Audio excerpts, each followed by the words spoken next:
Kama kawaida ni ndugu yako wakili Mkama Magoti Kalebu. Madai dhidi ya serikali. Mwingine anasema serikali ni watu, mwingine anasema serikali ni rais.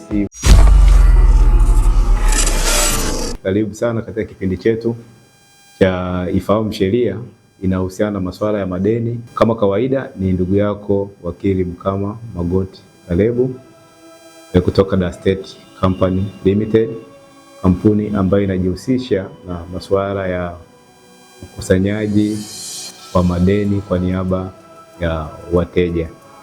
Kama ilivyo ada na kama ilivyo desturi yetu, leo tutaenda kujifunza kwa urefu na lengo ni kuweza kukufanya uweze kuwa na uelewa mpana wa nini hatua unatakiwa kuchukua pale unapokuwa unapata shida inayotokana na masuala ya madeni. Leo nitaenda kuzungumzia madai dhidi ya serikali. Madai dhidi ya serikali. Kama ilivyo ada yetu, na kusihi kuwa msikivu, uweze kusikia na uwe mwalimu pia, uweze kumsaidia mtu mwingine ukiwa utamsikia au ukiwa atakuwa na shida inayotokana na deni juu ya serikali. Na unaweza ukajiuliza serikali ni nini? Maana kumekuwa na mambo mengi na maneno mengi ya kutokujua serikali. Mwingine anasema serikali ni watu, mwingine anasema serikali ni rais, mwingine anasema serikali. Kila mtu ana uelewa wake juu anavyoelewa maana halisi ya serikali. Sasa unaweza kujiuliza serikali ni nini sasa? Je, serikali ni mahakama? Serikali ni bunge? Serikali ni rais? Na vitu vya namna hiyo. Kwa hiyo leo tutaenda kujifunza kwa urefu. Sasa tunaposema mambo ya madai dhidi ya serikali, tunamaanisha mwaka 2020 serikali ilifanya mabadiliko kupitia mswada wa sheria ambao ilipitishwa baadaye na kuwa sheria ya tafasiri halisi ya nini maana ya serikali inapokuja swala la madai. Kwa hiyo leo ninaongelea tafasiri nitakayozungumza hapa. Nazungumza maana tafasiri ya neno serikali linapokuja swala la madai. Kwa hiyo kwa mujibu wa mabadiliko yaliyofanyika mwaka 2020, kama nilivyosema, serikali inajumuisha vitu vifuatavyo au inajumuisha mamlaka zifuatazo. Kwanza, serikali inajumuisha mashirika ya serikali. Kwa hiyo ukisikia mashirika ya serikali yote, kwa mfano TANESCO moja, kwa mfano TCRA mamlaka ya mawasiliano hiyo, au TANESCO mamlaka ya umeme, na mashirika mengine yote ya namna hiyo yanayofanana na hiyo ni serikali. Narudia, mashirika yote ya umma, kwa mfano TANESCO au TCRA, hiyo ni serikali. Tafasiri ya kwanza. Tafasiri ya pili, serikali ni kampuni zote zinazomilikiwa na serikali au ambazo serikali inamiliki share.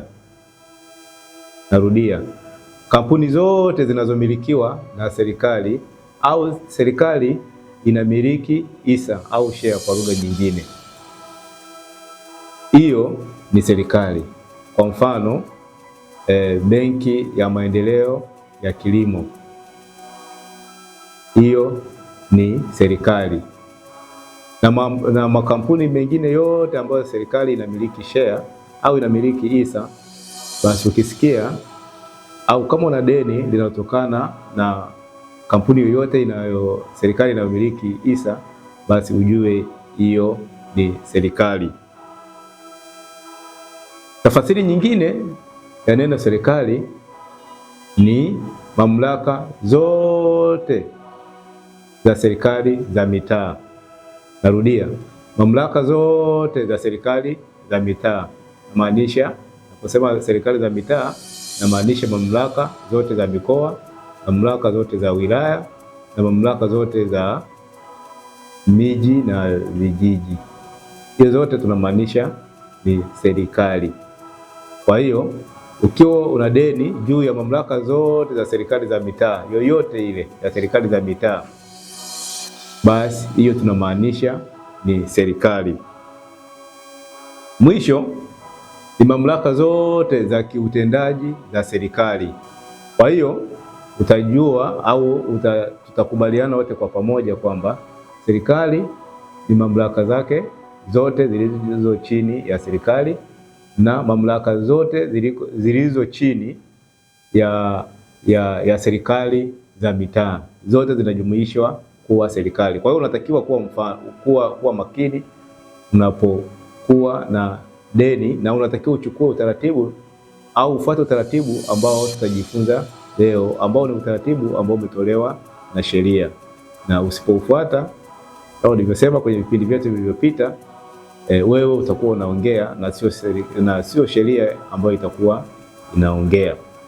Sasa ukiwa utakuwa na deni au ukiwa una deni linalotokana au unaodai mamlaka yoyote ya serikali ambayo nimeitaja huko juu, au mamlaka mashirika ya umma au shirika au kampuni ambalo serikali inaisa au mamlaka za mitaa au mamlaka nyingine zozote za kiutendaji, unatakiwa uchukue utaratibu ufuatao. Rudia, unatakiwa kuchukua utaratibu ufuatao. Sasa kuna mamlaka kubwa ambazo unatakiwa uzijue linapokuja swala la madai. Kwanza, kujua mamlaka ya serikali unayoidai. Hicho ni kitu cha msingi, kwamba uijue mamlaka halisi ya serikali unayoidai. Namaanisha kuanzia utawala wake wa juu hadi utawala wake wa chini. Ya kwanza, ukishamaliza hicho, mtu wa pili wa muhimu ambao unatakiwa kumjua ni mwanasheria mkuu wa serikali. Ujue namna gani anafanya kazi, mahali alipo, ofisi zake na upatikanaji wake. Huyo ni mtu wa pili na wa msingi ambao unatakiwa kumjua linapokuja swala la madai yanayotokana au dhidi ya serikali. Mtu wa tatu na wa mwisho ambao unatakiwa kumjua ni wakili mkuu wa serikali. Kumbuka nimekwambia kuna mwanasheria mkuu wa serikali au Attorney General kwa lugha nyepesi ya Kiingereza, na wakili mkuu wa serikali kwa lugha nyingine wanaitwa Solicitor General. Kwa hiyo hawa watu ni watu wa msingi ambao unatakiwa kuwaelewa kabla ya kuanza madai dhidi ya serikali. Kwa hiyo kuna hawa watu watatu ambao unatakiwa kuwaelewa, na unasisitizwa sio kuwaelewa tu, kuwafahamu kwa undani ili uweze kuhakikisha kwamba deni lako limelipwa. Maana sheria na watu wanasema au kuna msemo unaosema lazima umjue mtu unayetaka kufanya naye kazi au mtu unayetaka unayotaka jambo lako lifanikiwe dhidi yake. Kwa hiyo sasa twende sasa, ni hatua gani unatakiwa kuzichukua unapodai dhidi ya serikali? Je, ni hatua gani unatakiwa kuzifuata pale unapodai deni linalotokana na serikali? Kwa hatua gani unatakiwa kuzifuata pale linapokuja swala la madai juu ya serikali? Na sheria inayotuongoza inaitwa Government Proceedings Act Cap 5. Hii ndio sheria inaongoza mambo yote, madai yote yanayotokana na serikali. Na hii sheria inaweka usisitizo wa mambo ya lazima ambayo yanatakiwa kufanyika. Na sheria ikisema mambo ya lazima ambayo yanatakiwa kufanyika, ukiyakiuka haki yako inaweza ikawa imepotea au ukachelewa kupata haki yako. Kuna kesi nyingi ambazo zimewahi kwenda mahakamani pasipo kufuata utaratibu ambao sheria imeelekezwa na zilitupiliwa mbali kwa kukosa au kushindwa kufuata utaratibu ambao unatakiwa.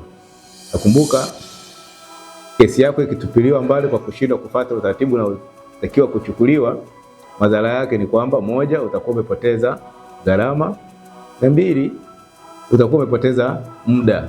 Na muda tunamaanisha kwamba linapokuja swala la madai, sheria imeweka ukomo wa miaka ya kuweza kufungua shauri linalotokana na masuala ya madai. Kwa hiyo ukipeleka kesi yako pasipo kufuata utaratibu huu, unaweza ukajikuta wakati unapeleka kesi hiyo ulikuwa ndani ya muda, lakini kwa sababu uliipeleka nje ya muda ikatupiliwa mbali, wakati linatupiliwa mbali ukajikuta muda wake ule wa kushtaki umeshapita. Kwa hiyo ni vyema kujua utaratibu huu na utakusaidia wewe kuweza kupata haki yako dhidi ya serikali. Kwanza kipengele cha 6, kifungu cha 6 kifungu cha 6(2) cha hii sheria niliyoisema, the Government Proceedings Act, inaweka utaratibu au tako la lazima kwamba kabla hujaishtaki serikali, ya kwanza kabisa unatakiwa kutoa notice. Unatakiwa kutoa notice, na notice sio notice tu, unatakiwa kutoa notice ya siku 90. Tumezoea kwenye madai ya kawaida ya madai ya kawaida sio lazima iwe notice ya siku 90 kama tulivyojadili huko mwanzoni, lakini serikali ni takwa la lazima kwamba uipatie serikali notice ya kipindi kisichopungua siku 90. Kipindi kisichopungua siku 90. Hii ina maana kwamba ukitaka kuishtaki serikali, notice yako isiwe chini ya siku 90. Mwingine unaweza ukajikuta umetoa notice ya kuweza kuishtaki serikali kabla ya kupita zile siku 90, wewe ukaona unachelewa ukakimbia mahakamani kwenda kuishtaki. Hapana, hiyo itakuwa imekula kwako, kwa msemo wa Kiswahili. Kwa hiyo unatakiwa kuhakikisha kwamba kabla ya kwenda mahakamani zile siku 90 zimeisha. Kwa hiyo ni wajibu wako kuhakikisha kwamba unaweka nyaraka zako sawa na rekodi sawa, kwamba hesabu yako ipigwe. Kama unaipeleka leo tarehe 2 kwa mfano mwezi wa 2 2026, piga siku 90, hesabu siku 90 zitakapoishia. Kwa hiyo baada ya kuisha kile kipindi cha siku 90, then baada ya hapo unaweza ukapeleka kesi yako, lakini usipeleke shauri lako mahakamani kabla ya kuisha siku 90. Ukifanya hivyo utakuwa umejisababishia madhara wewe mwenyewe. Shauri lako litatupiliwa nje, na pia linaweza likatupiliwa na gharama, yaani serikali wanaweza wakaomba uwalipe gharama kwa kufungua shauri pasipo kufuata utaratibu wa siku 90. Na inaweza ukajiuliza pia, je, hiyo notice na nimpatie nani? Hiyo notice ya siku 90 nimpatie nani? Sheria imeweka takwa la lazima notice hii kutolewa kwa mamlaka ya serikali unayoidai. Kwa mfano unawadai na hii inatolewa kama mfano, kwa sababu ni shirika maarufu linalojulikana. Kwa mfano unaidai TANESCO, kwa mfano unaidai TANESCO, ndio mdai wako mkubwa. Kwa hiyo sheria inakutaka uipatie notice TANESCO,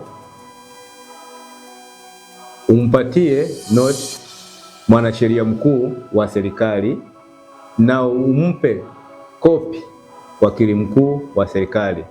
Narudia, kwa hiyo kuna watu watatu hapo, na ndio maana mwanzoni nilisema watu watatu wa msingi ambao unatakiwa kuwaelewa kabla ya kuishtaki serikali. Ya kwanza nikasema unaidai mamlaka ya serikali, kwa mfano nikasema TANESCO. Unatakiwa moja, mpe TANESCO notice. Pili, notice hiyo umpe mwanasheria mkuu wa serikali.